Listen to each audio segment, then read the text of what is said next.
very relevant in today's time. Speaking of a father, the father in this case is an alcoholic man. He consumes a lot of alcohol and he has two sons. First son, as he grew up, he became an even bigger alcoholic than his father. And the second one did not even touch alcohol for his entire life. So I'll move on now to the second part of the talk, the journey of perspectives.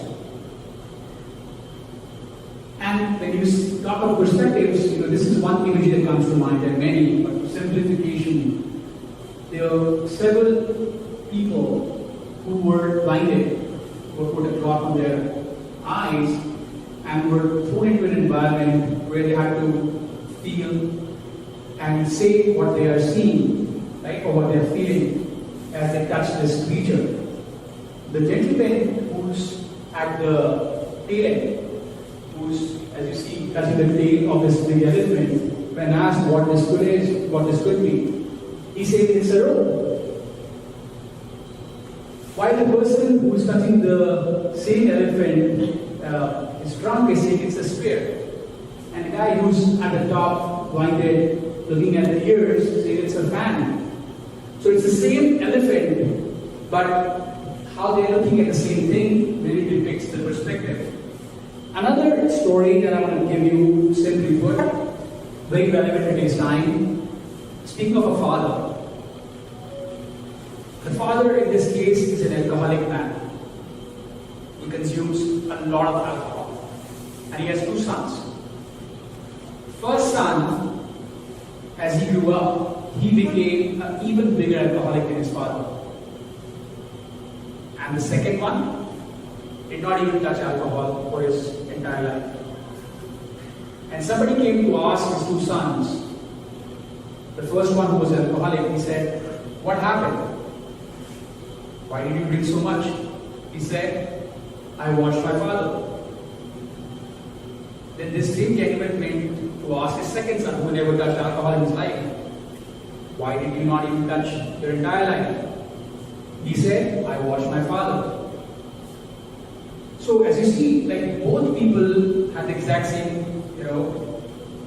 experience to go through, but how they perceived it, what they took away from it, the perspective really matters. And I go on to say, I concur with one of my friends and mentor, warikoo. He says your perspective will determine your future. And I concur. Which is why I'm emphasizing the journey on the perspective as well today. So choose very wisely. I talked about the IIT example in the previous journey segment. Like, was a gift in retrospect. So in that moment, there was a lot of pain and suffering. What if this was a gift which you only find the meaning of if you went through the whole journey and could connect the dots back, and you find meaning in it. And this is well quoted by another mentor of mine by the name Tony Robbins in the US. In fact, going back to some of my early days of school, I used to carry this perspective in class, or being on a top position in the class and getting a rank, but also sharing my notes with other friends and other peers of mine. Because I would feel, in some ways, life was a zero-sum game back then. That's how I used to perceive. That for me to win, others have to lose. Somehow this was the narrative that got kept on in my head. That for me to do well, to continue to top in the class and doing well, others will have to lose. But now with hindsight perspective, it's actually very contrary to it. I completely feel that to be completely untrue.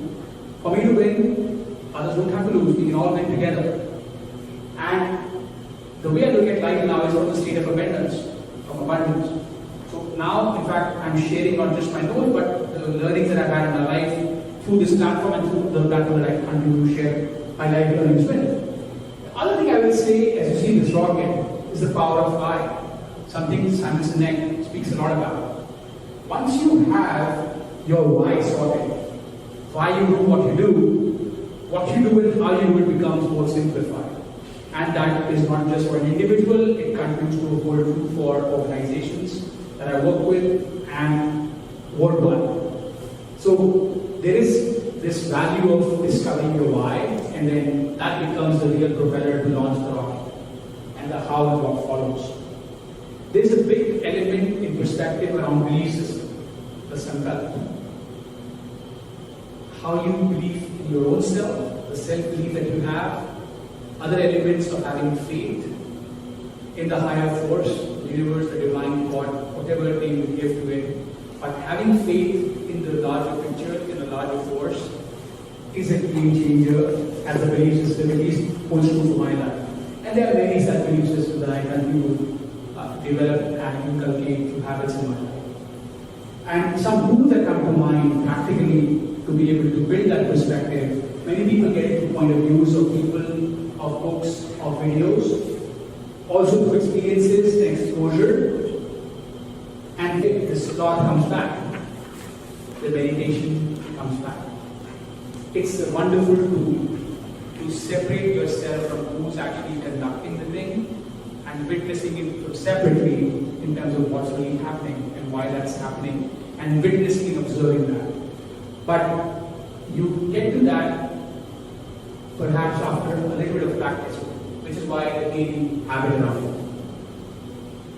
And I'll conclude this part of the segment by saying, be the change you want to see in the world, as famously said by Mahatma Gandhi. I didn't fully understand it early in the day, but now I do actually absorb each word of it, and it only comes with retrospect, reflection.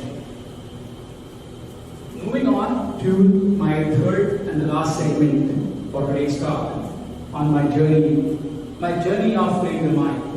I welcome hearing from all of you on your comments, on your suggestions, on your feedback, and let me know what else you want to hear more on. If you found value on our channel Health with Nitin Dua through any of our videos, including this one, do consider sharing, subscribing. Until I see you in the next video, this is Nitin Dua, serving you with love.